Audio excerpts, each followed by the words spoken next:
Welcome back.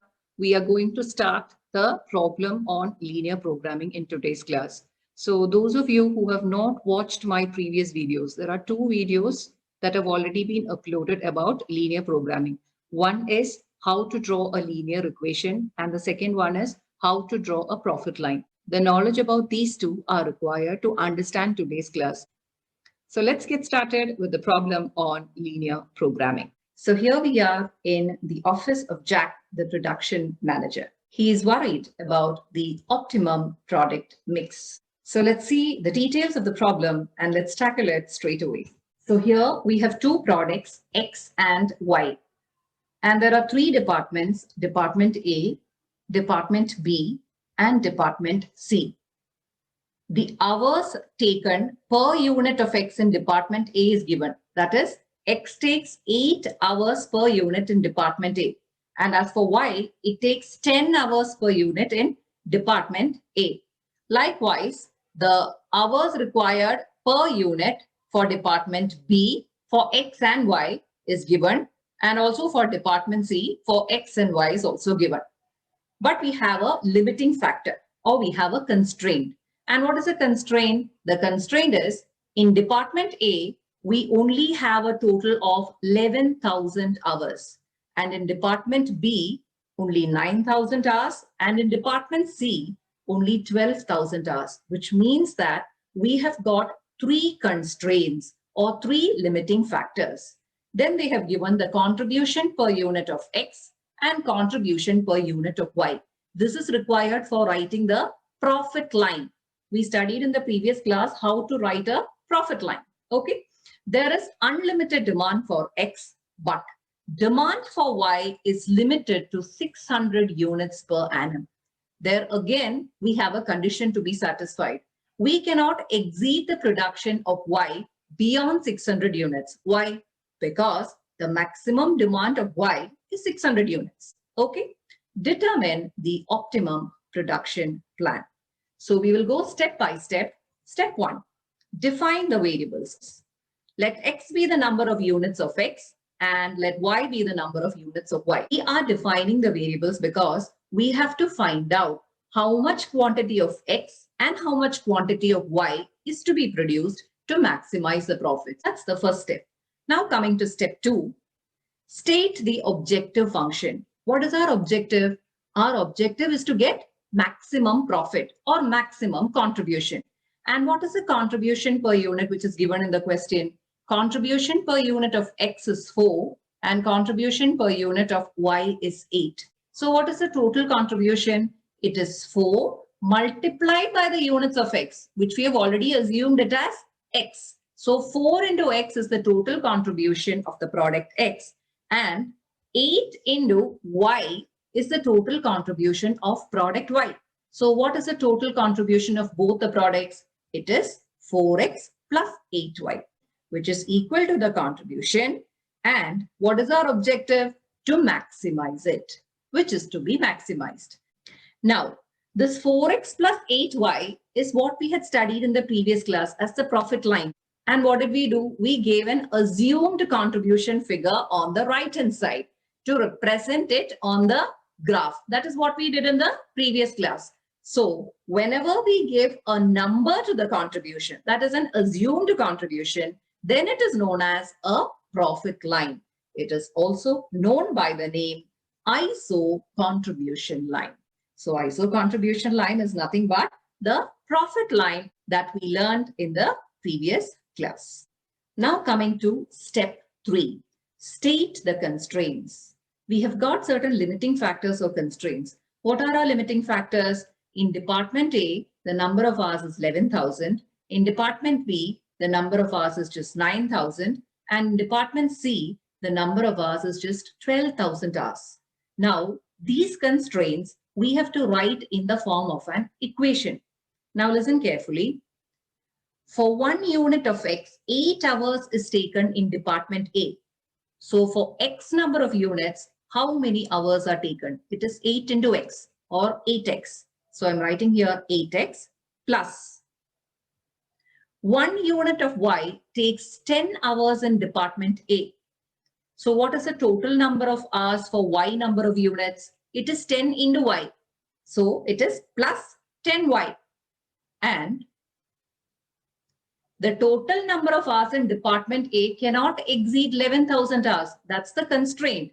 So we have to equate it. Actually, we cannot equate it. It should be less than or equal to 11,000 hours. That is the first linear inequality that we have to write.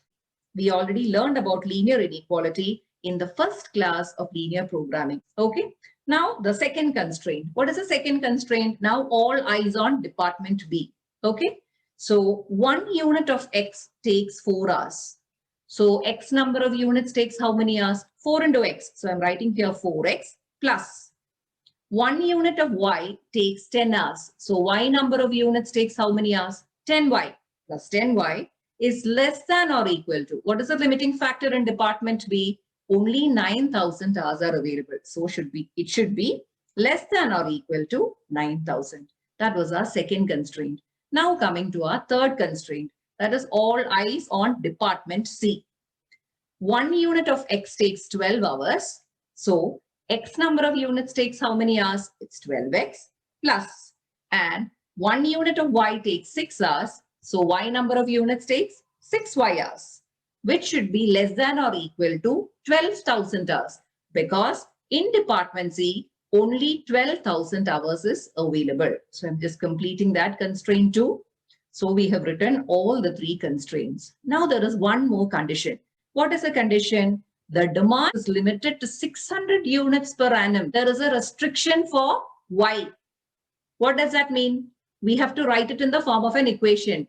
The production of Y can never exceed 600 units. So how do we write that in the form of a linear inequality? Y should be less than or equal to 600. That is, it should not exceed 600 units.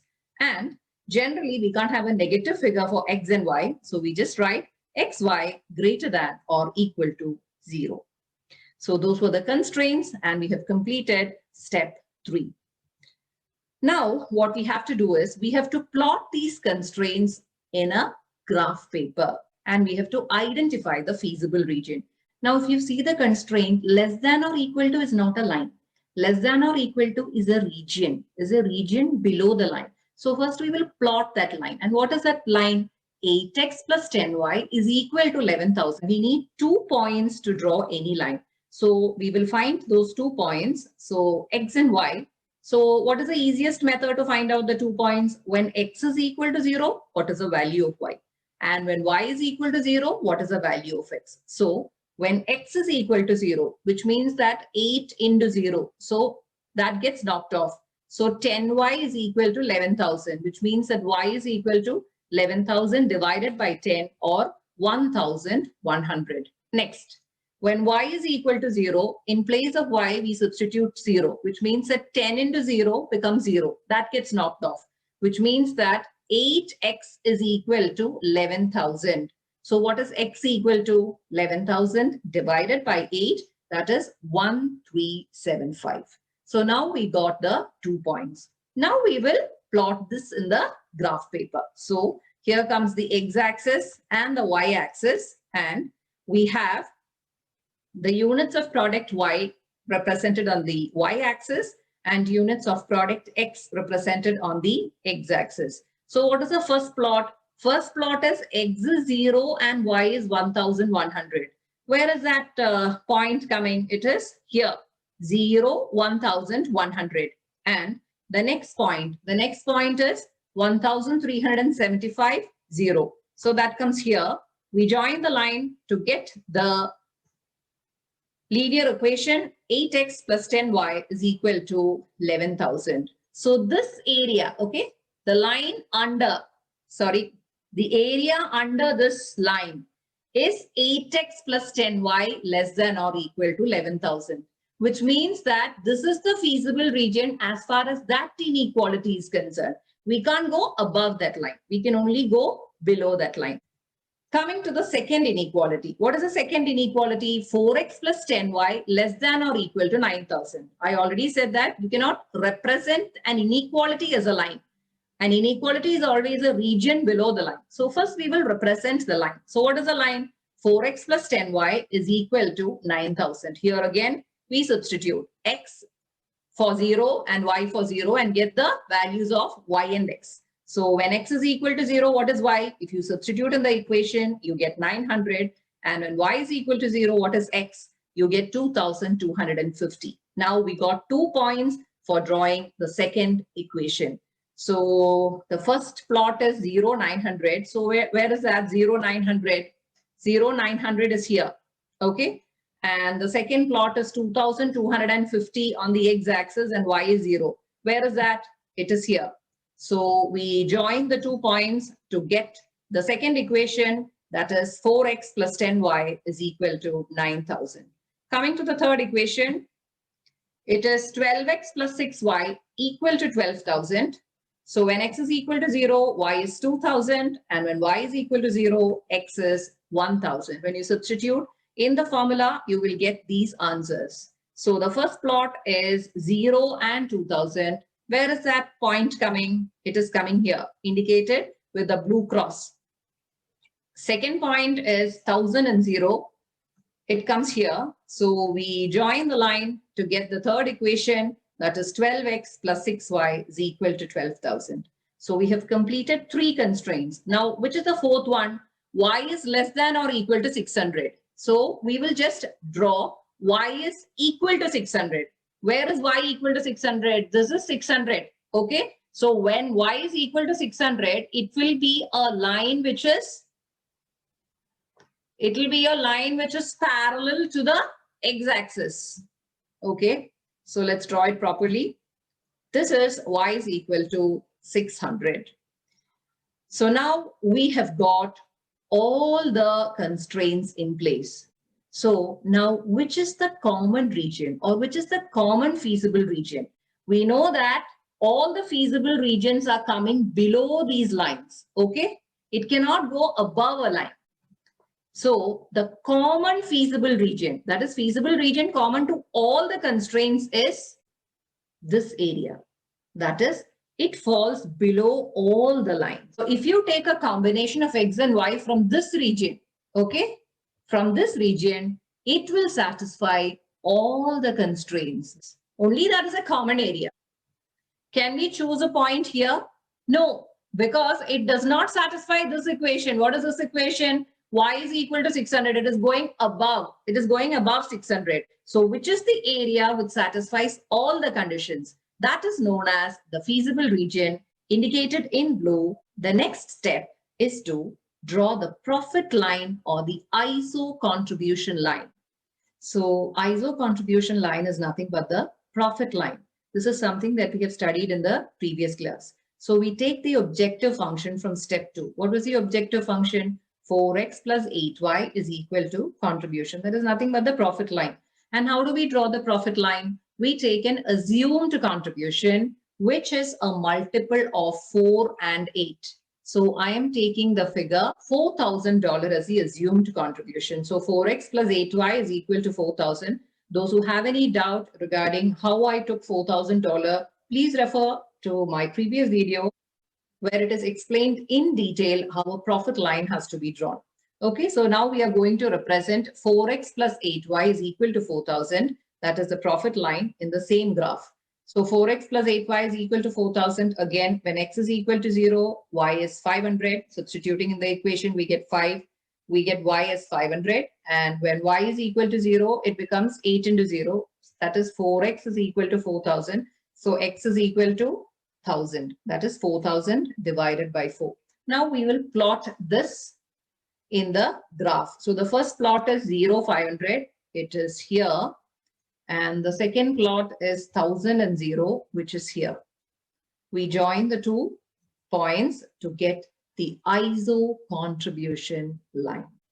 Now, what were the features of ISO contribution line? ISO contribution line, as we move further away from the origin, the profit increases. This is also something that we have studied in the previous class.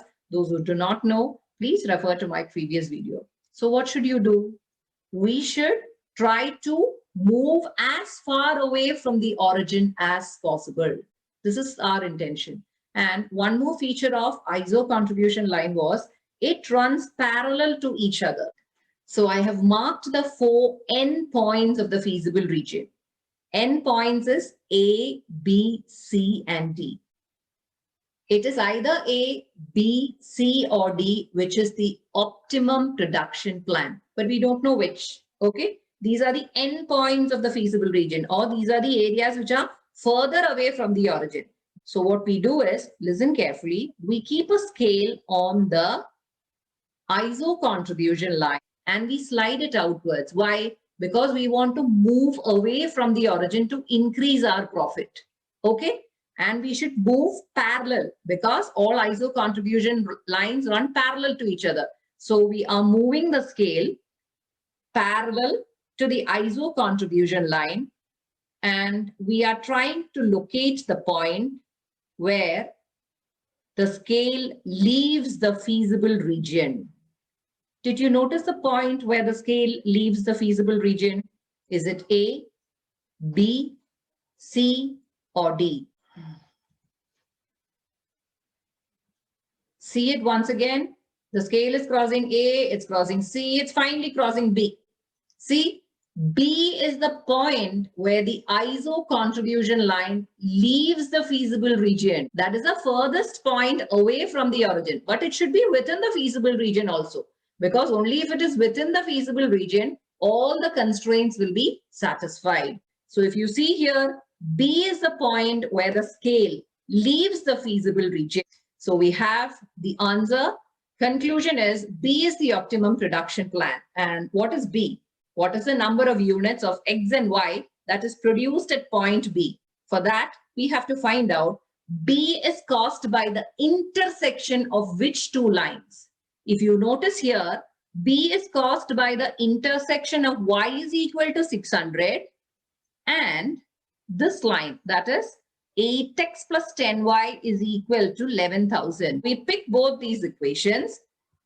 So y is equal to 600 and 8x plus 10y is equal to 11,000. If you solve this, you will get the value of x and y.